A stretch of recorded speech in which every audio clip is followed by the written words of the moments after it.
Maria has now reached 43. Local officials say 16% of the island now has electricity. Maria was the worst hurricane to hit the US territory in nearly 90 years. Kenya's opposition leader, Raila Odinga, has pulled out of October's election rerun. Mr Odinga said his withdrawal would give the Electoral Commission enough time to come up with reforms that will deliver a more credible election. The Supreme Court annulled the result of the original August poll after finding voting irregularities.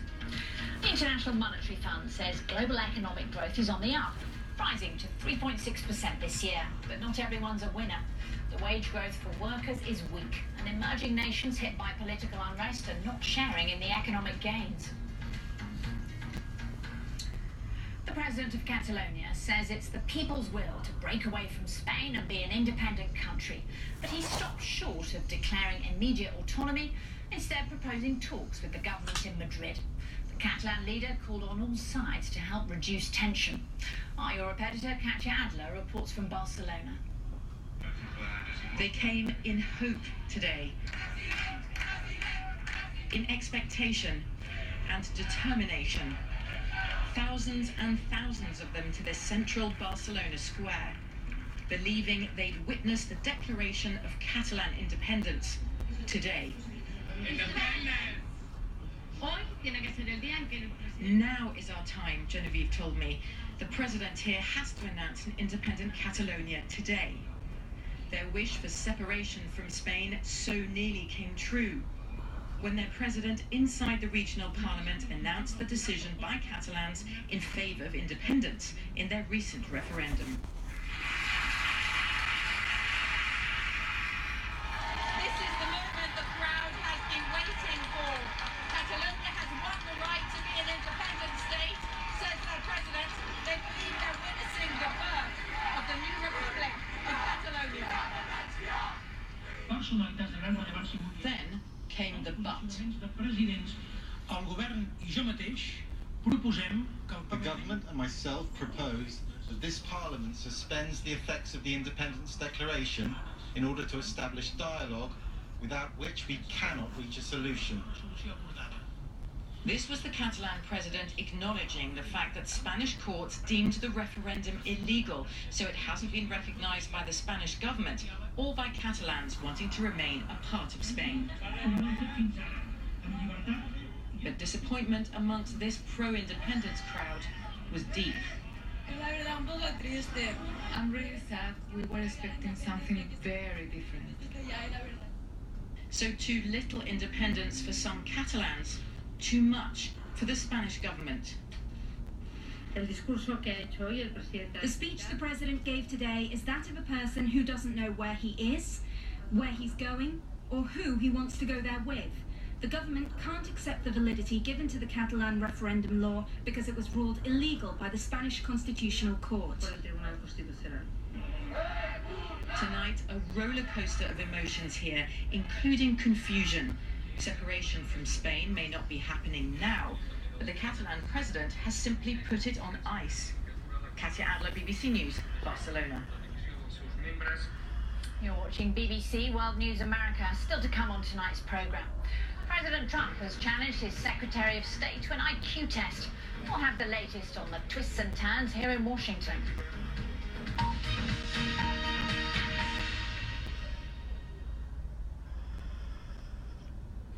They're supposed to be the closest of NATO allies, but today the Turkish President Recep Tayyip Erdogan accused the US Embassy in Ankara of harbouring spies and agents linked to last year's coup attempt. There'll be no formal goodbye for the outgoing US ambassador. On Sunday, the US Embassy announced it was suspending visa services across the country following the arrest of another Turkish member of staff.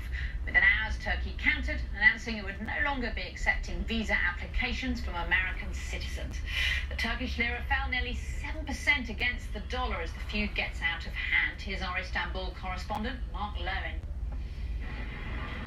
Just a fortnight ago, Donald Trump sat beside Recep Tayyip Erdogan in New York and said the two countries were as close as they'd ever been. But then on Sunday night, the US suspended all non-immigrant visa services at its embassy and consulates here in Turkey. The Turks retaliated with the same move at their diplomatic missions in the US. What sparked it all is that the Turks detained an employee at the US consulate here in Istanbul a few days ago, claiming he had links to the failed coup last year. The Americans say there's no evidence for that the man's been given no access to his lawyers, and that he's been libelled by the pro-government media, which has published his family address. Turkey says it does not have to ask permission from the US to arrest its nationals. But America and some Western governments believe that Turkey is now engaged in some kind of hostage diplomacy, arresting people here to be used as bargaining chips in Turkey's bilateral disputes with countries like the US and Germany. The Turkish government is trying to paint this all as the decision of Ambassador John Bass here, and not of the American government. President Erdogan saying that they do not see Ambassador Bass as a representative of the US government, a vain hope that Donald Trump might overrule him. But there's very little sign that either side is going to row back on this. The Turks allegedly want to detain a second employee, and there's every sign that this crisis could escalate.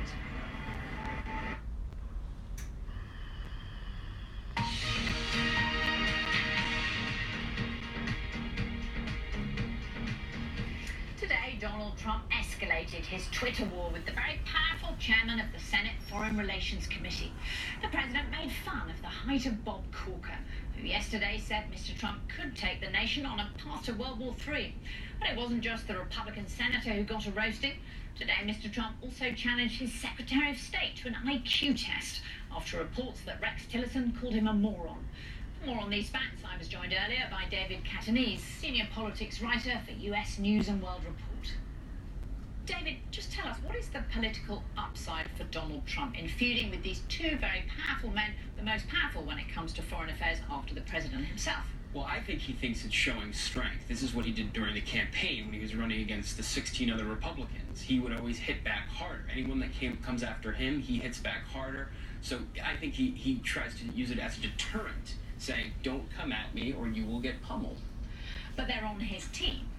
Well, Rex Tillerson is definitely on his team. They're both Republicans. They're both Republicans, but I think we have to separate Donald Trump, that he's really not a Republican. He ran under the banner of a Republican Party, but he's not operating like a Republican. He operates as an independent arbiter outside the system, running against almost everything around him, including members of his own team if they get out of line.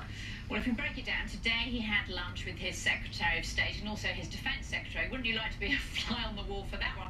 But realistically, how long can his Secretary of State carry on in the job when he's been challenged to an IQ test by his boss? It's very difficult, although White House Press Secretary Sarah Huckabee Sanders today said it was a joke. Ha-ha. I don't know if we can really interpret that as a joke, but I think most people think that Rex Tillerson is going to try to survive by the end of the year, and then you're already hearing talk that perhaps the UN ambassador, Nikki Haley, would be moved into that position. But look, there's definitely tension there, and I think there's some question of stability in the State Department of whether Rex Tillerson can last. Well, meanwhile, we have extremely important foreign policy matters very close at hand. We have the threat from North Korea, and we also have the Iran deal, and talk that the president may move this week to decertify the Iran deal.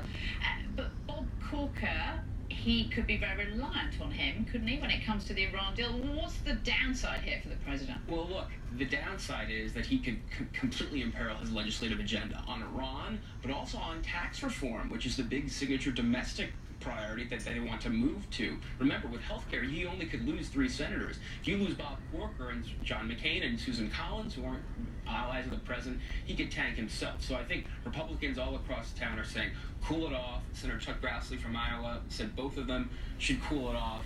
But that's never really an answer with the president. No, indeed, not when he's got that Twitter feed. But what do you make of the fact that most Republicans are keeping stum about this row with Bob Corker? What does that say? I think it shows he's not running for re-election, so he feels free to criticize the president, but most Republicans are still reluctant because they know the base, the simmering base out there, most likely will side with him over Congress. They're mad at Congress. They believe it's Congress's fault and Republican majorities that they can't get anything done, and they know that they're more willing to side with the president than them.